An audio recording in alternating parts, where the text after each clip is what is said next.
கரூர்ல 30க்கும் மேற்பட்ட தமிழக வெற்றி கழகத்தின் தொண்டர்கள் இறந்ததுக்கு தளபதி விஜய் தான் காரணம்னு சொல்றதுக்கு வெக்கமா இல்ல? ஏன்ட்ட கேட்டா it's perfectly planned murder by DMK. அவனுக்கு தான் இங்கிலீஷ் தெரியாதுல. திமுக தெள்ளந்தெளிவா திட்டமிட்ட படுகொலை. இதுக்கு முன்னாடி தளபதி விஜய் ஆக்டரா இருக்கும் போது அவ்வளவு கூட்டம் வரும். இப்போ அரசியல் முன்னோக்கத்தோட ஒரு கட்சி ஆரம்பிச்சு மக்களை பார்க்க வந்தா ஏகப்பட்ட இடையூறு. நாங்க அப்படி உங்கள்ட்ட என்னடா கேட்டோம்? மக்களை பார்க்கிறதுக்கு ஒரு நல்ல ஸ்பேஷியஸான இடம் அது உங்களால கொடுக்க முடியல. அங்க போனா கரண்ட் கட் பண்றது, ஸ்பீக்கர்ஸை கட் பண்றது, தொண்டர்களை மதிக்க தெரியாது. இவங்களுக்கு எப்படா கண்டென்ட் கிடைக்கும், எப்படா இவங்களை வச்சு செய்யலாம், எப்போ தளபதியோட பேர் அடி வாங்கும், எப்போ நம்மளோட மவுஸ் ஏத்தலாம் சொல்லிட்டு வெயிட் பண்ணிருக்கானுங்க. அத்தனை பேர் இறந்து போயிருக்காங்க. ஒரு மனிதாபிமானம் இல்லாம சிரிக்கிறீங்க. நினைச்ச ஏதாவது நடக்கும் தெரியும், உங்களுக்கு தேவைதான், இதெல்லாம் தேவைதான், இதுதான் சான்ஸ்னு பிஜேபி சங்கிங்க, என்டிகே குஞ்சானுங்க, இந்த 200 ரூபாய் யூப்பிங்க, இதை வச்சு தளபதியை குறை சொல்லிட்டு இருக்கீங்க. சொல்றதுக்கு வெக்கமா இல்ல? இதுக்கு எப்படி தளபதி விஜய் தான் காரணம் சொல்ல போறீங்க? அவர் கேம்பெயின் ஸ்டார்ட் பண்றதுக்கு முன்னாடியே போலீஸோட அறிவுரைகளுக்கு ஏத்தபடி ஒரு அறிக்கை விட்டுருந்தார். அதுல 3வது அறிக்கையிலேயே குழந்தைங்க, பெண்கள், உடம்பு சரியில்லாதவங்க எல்லாம் வர வேணாம்னு சொல்லிட்டு கிளியரா போட்டாரு. அதையும் மீறி மக்கள் வராங்கன்னா நம்ம கையில எதுவுமே கிடையாது. அதுக்கேத்த மாதிரி சேஃப்டி பண்றது யாரோட வேலை? கவர்மெண்டோட வேலை தானே, போலீஸோட வேலை தானே. அதுக்கு தனி இன்டெலிஜென்ஸ் டீம்லாம் இருக்காங்களா உங்ககிட்ட? So who has failed now? தளபதி இல்ல, மக்கள் இல்ல.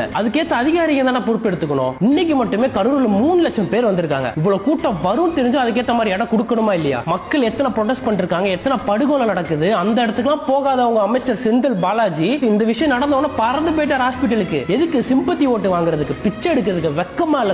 நாளைக்கு சிஎம் சார் வராராம். நீங்க கேட்பீங்க, ஏன்னா சாதாரண ஒரு பிரச்சனை நடந்துச்சு, அந்த ஒரு அமைச்சர் போவாரு, முதலமைச்சர் போவாரு, சிஎம் சார் போவாருன்னு. மக்கள் அவ்வளவு நாள் ப்ரொடெஸ்ட் பண்றதுக்கு நீங்க எங்கடா போனீங்க? கவின் படுகொலை, ஏகப்பட்ட சட்ட ஒழுங்கு பிரச்சனை நடக்கும்போது உங்க ஆள் எங்க போனாங்க? பாட்டிலுக்கு 10 ரூபாய் ஏத்தி வச்சு கொள்ளையடிக்கிற நாய் அந்த காசெல்லாம் அப்பன்ட்ட கொடுத்து அவனுங்க வாழ்ந்துட்டு இருக்கானுங்க. அவனுக்கு இப்படி கொள்ளையடிச்சு சம்பாதிச்சு ஜாலியா வாழ்ந்துட்டு இருக்கிறப்போ இதை தடுக்கலாம்னு அவ்வளவு மக்களை கூட்டிட்டு ஒருத்தர் வர்றாருன்னா இவனுக்கு வயிறு எரிய தானே செய்யும். இதை தடுக்கலாம் தானே பாப்பானுங்க. அதை தான் நான் சொல்றேன், இது பக்கா பிளான்ட் மர்டர் பை டிஎம்கே. வேலுன்னே குறுகலான இடத்த கொடுத்து எப்படா நம்ம டெத் நியூஸ் வரும்னு சொல்லிட்டு வெயிட் பண்ணிட்டு இருந்திருக்கானுங்க. கரெக்டா வந்துருச்சா, இதான்டா சான்ஸ். இதுக்கப்புறம் நம்ம சிம்பத்தி கிரியேட் பண்ணி நம்ம ஓட்டு வாங்கி நம்ம தான் பெரிய ஒரு இதையும் புடுங்க முடியாது. அவனுங்க நம்ம தலைவருக்கு எதிராக போகும்னு சொல்லிட்டு இவ்வளவு பிளான் பண்ணானுங்களே, அது கடைசியில் உங்களுக்கே பேக் ஃபயர் ஆகும். 2026 எலெக்ஷன்ல பாப்பீங்க.